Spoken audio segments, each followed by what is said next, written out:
first thing I have to say is I'm very excited to be here. I don't know if anybody in the audience knows what it's like to be announced and brought up to stage by a celebrity, but I was just brought up by Bradley Cooper, everybody. So I don't know if you guys noticed that, but let's give him a round of applause.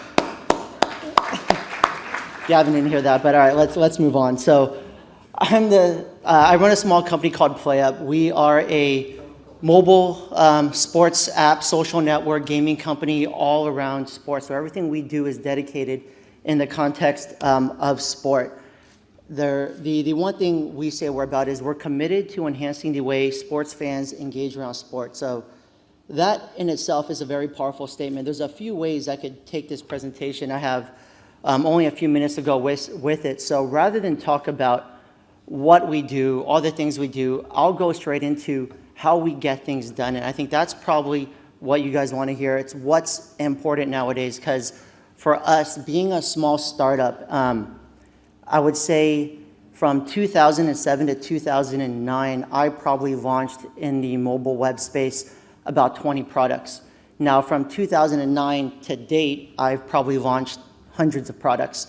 And there's a big shift in what's happening in the user experience world and in the industry from a distribution standpoint and a content standpoint that kind of earmark that. And that's probably the biggest reason for the successes that we've had. So to give you an idea of some of the stuff we've done at PlayUp, we have currently in the App Store an app out to market, and this is the success we've had. As you can see, we reached #1 in the Apple App Store in 5 markets. Or I'm sorry, #1 in 48 markets, top 5 currently worldwide, and top 10 in over 100 stores. So this is kind of proof to say, hey, just get stuff out, get things done, learn quickly from your mistakes, and good things will happen. So where to start? This is probably the key question. Today, we heard a lot of people talk about or get questions on what do you do with this data, learn, all of that. The key thing is where to get started, and that's probably the hardest question, because so much investment, a lot of people spend so much time investing their time into where do I start? My theory is do everything at once. That's really how we launched a couple hundred products in 2 years' time. Not saying everyone will be a hit. We heard earlier today someone say Rovio had 39 products and 1 was a hit. If you're going to wait for the home run, good luck there. I think a game like Rovio, something like Facebook, they come once a decade, and we've kind of hit 2, so we're not due till 2030. Do a lot at a time. That's really my advice there. So looking at where do you want to engage, we engage in mobile. Everything we do is in the context of sports.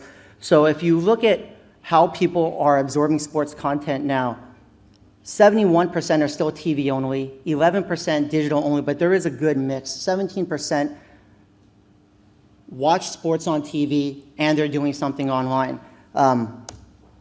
That's relevant. So during the Super Bowl this year, there were over 13 million tweets per second. I mean, that right there tells you they're obviously watching the game.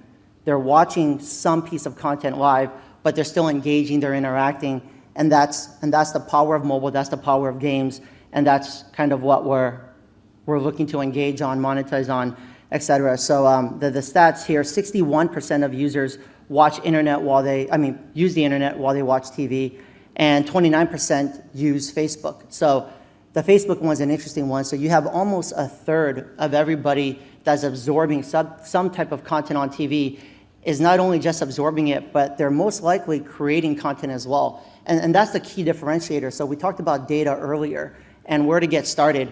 The information is out there. It's out there on Twitter. It's out there on Facebook. 13 million tweets per second. That's a lot of people telling us what they want, what they need. It's a matter of whether or not we listen. Do we take it all, launch one product, or do we take it all and launch a bunch of products or build on that? So before I get to that point, one more thing is looking at the people who contribute to multiple sources, TV, internet, or kind of both. Where do they spend their time? Social networks and games, the dark blue on the top right and the red on the right, that's social networks and games, and that's the space we're in. So that's, if everybody was summed up in 1 hour where they spend their time, you have a good 30-something% of that focused on that. And I would say out of everything else, It's probably the most engaged user because they're creating content, not just absorbing it, which is a key to the monetization of games through all of the various new ways of monetization, advertising, microtransactions, game purchases, and we can get into some of that later if there's time. So, talked about product, talked about do you invest your time in getting one product, do you invest your time in getting multiple products?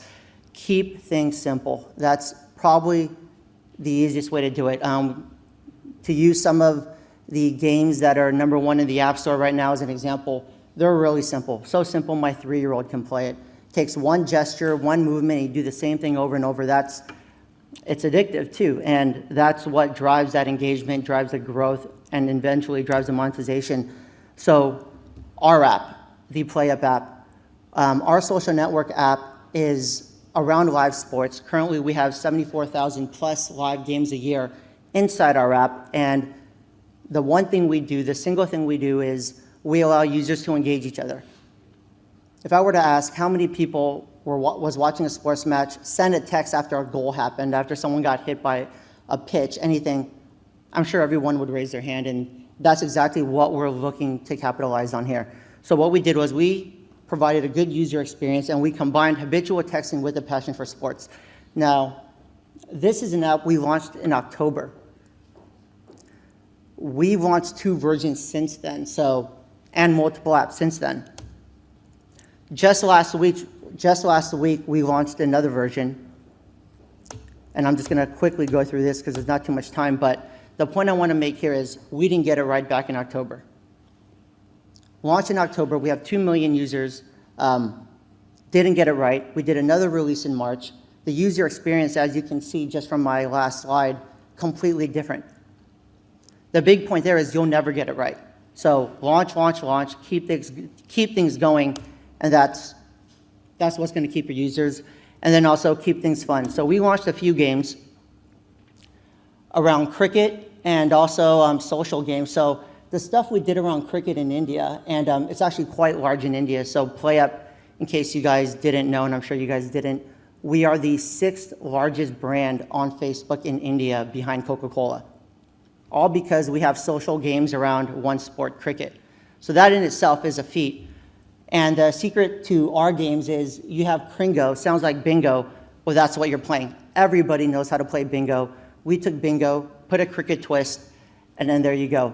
It's simple, everybody knows how to play it, you put a different skin and that's what you get. We take our data, we take everything we learn, we didn't get it right the first time, but we use that to build better games to move on. So the winning combination, keep things simple, keep things fun. Ideas plus data analysis, that'll tell you what your next step is. Ideas are always good. The key things there is, cool is by no means justification. I can't tell you how many times people come up to me and say, wouldn't it be cool if your app did this? Wouldn't it be cool? I'm like, great. Let the numbers show it. If you have time, build it, put it out there. If it works, great, invest in it. If it doesn't, kill it. Launch and improve. Don't worry if it's perfect. Users nowadays are used to seeing things and expecting updates. Dead are the ways of launching a product every year. And then launch and improve again. So that's probably the biggest thing I would tell everybody. And then thank you very much. Thanks, Dennis. Okay. How did you get into India? Like, why did you decide that India They have a very sticky sports space, and also if you look at their usage on Facebook, they're probably one of the most engaged audiences. It's just kind of interesting. Now, engagement and monetization are 2 different things, as we all know. If you look at engagement, it's really hard to top India. Some celebrity athlete has a birthday, and we get 3 million tweets saying happy birthday to this guy just by posting his picture. It's the craziest thing. We don't get that in the United States. Games 1 and 2 of the NBA Finals, we had Stephen Curry and Brandon Jennings in our app. They didn't do nearly as well as a birthday picture of a cricket batsman. Call me crazy, but some of those things, data, yes, just do it, you'll find out. Questions from the audience? Any questions? I'm really, what you're doing is, the reason why I asked the India question is that what made you as a U.S. company decide to explore India? Was it data that you saw, or was it, like, how did you decide to go outside the United States? Most of the gaming companies I know are like, I just need to get into iTunes and that's it, right? That is absolutely it. When you look at the sports space, the one thing we realized quickly was these sports fans looking at the data, we got so confused looking at our data, who are our demographics? Is it, if you look at North America sports data, your demographic is 34 to 55. That's very contradictory to mobile and gaming if you look at the monetization aspects. And then you look at the male-to-female ratio, you'll just drive yourself nuts. So we started looking at the stickiness factor, and then we started looking at, I was actually at a baseball game with my wife, and Buster Posey struck out. I'm a San Francisco Giants fan. She struck out. I was giving Posey some crap for striking out, and my wife said, don't do that, he's cute. Now I'm thinking, wait a second. All right, my wife is a sports fan. Now, she's not the same sports fan that I am, but she likes sports for different reasons, so our audience can't be limited to just one country, one demographic. And that's where we said, you know what, let's just build something as simple as possible and see where it goes. And then after that, the data starts coming in, and we start fine-tuning it for demographics, which we need to for monetization. I feel your pain on the wife thing. Yeah. My wife is here. She's been texting me while I've been on stage. Calm down, it's okay. It was a little bit of a Nicholas. Nicholas wasn't supposed to be in, it's okay. This is the text I'm getting. Yeah. She's out there. She knows where she is. Thank you very much. Really appreciate it. A round of applause for Dennis Lee.